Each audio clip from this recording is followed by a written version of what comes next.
Hi, I'm Taja, and welcome to my Bridal Diary series, where I help brides go from overwhelmed to clear and confident in their decisions. In today's video, I want to share with you 3 tips that will help you stay at the center of your wedding experience.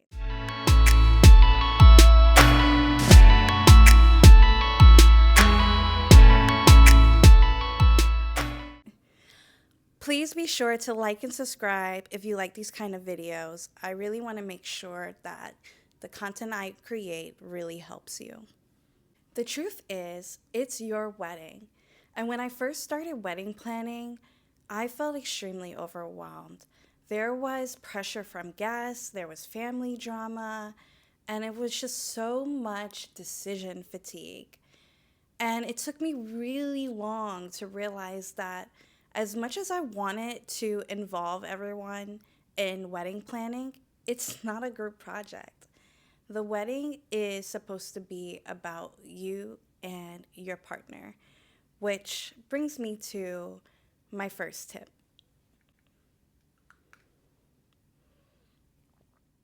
Your wedding is not a group project. And the more you try to make everyone else be happy, the more disconnected you're going to feel from your wedding planning experience. It's okay if your wedding is on a weekday. It's okay if not everyone agrees about the flowers or the decor.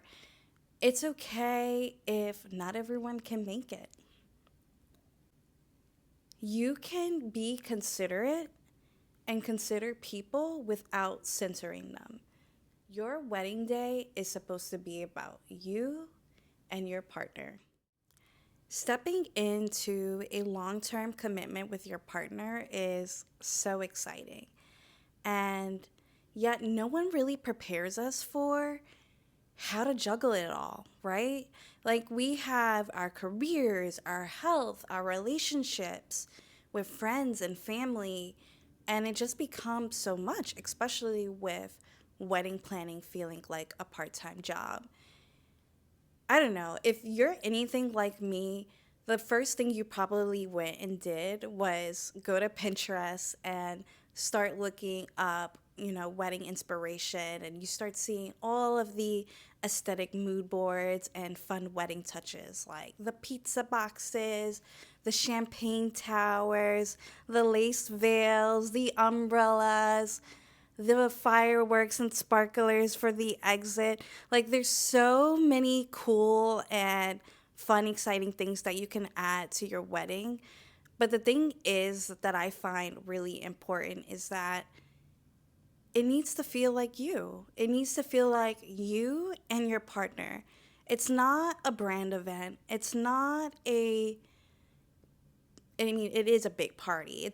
But it's a party, and the celebration of your love. Like, the other day I saw on TikTok, and I thought this was the sweetest thought, that your wedding is the birthday of your family.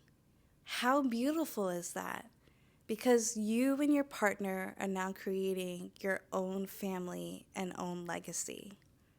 So I want you to pause before you start designing your wedding, because you really need to consider your main priorities.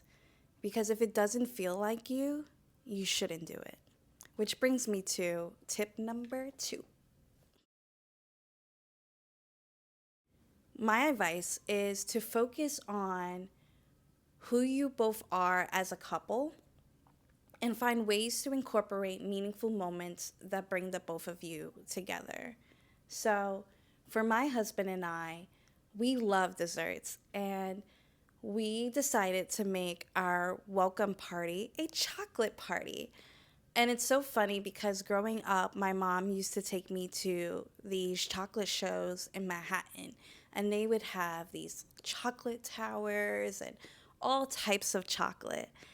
And of course, when we got together, I introduced him to my favorite chocolate shops, and I told him all about the flavors of different types of chocolate that I love. Like, one of them they don't even make anymore, by Ghirardelli.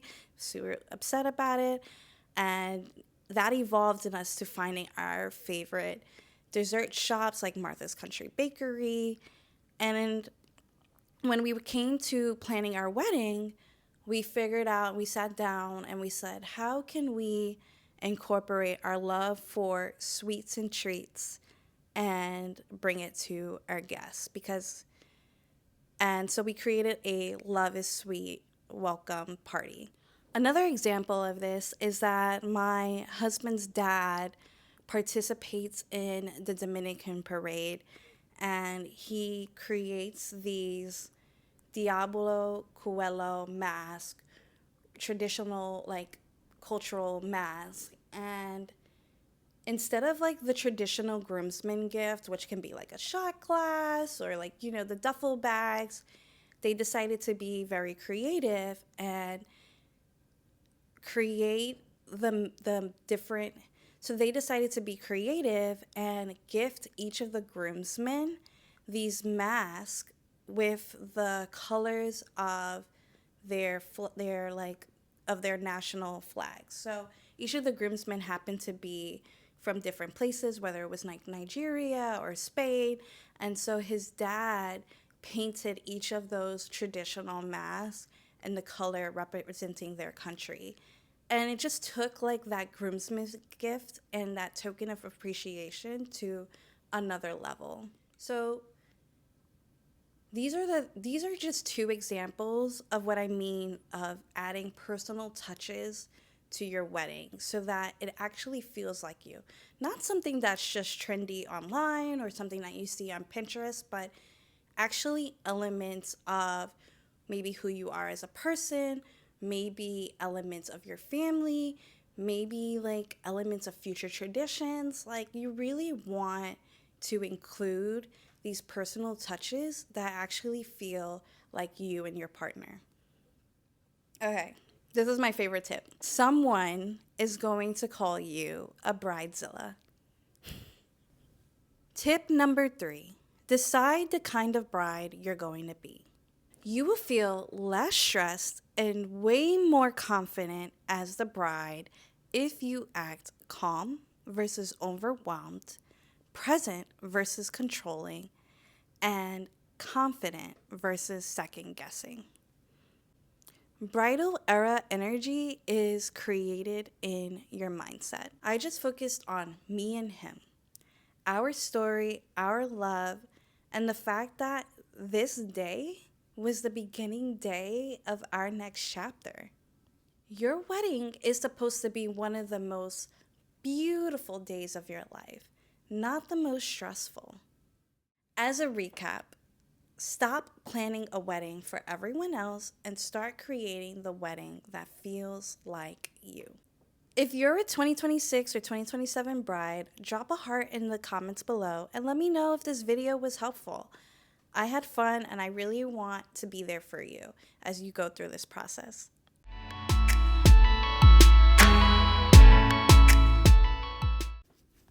Stepping into, I'm not even wearing my ring, goodness.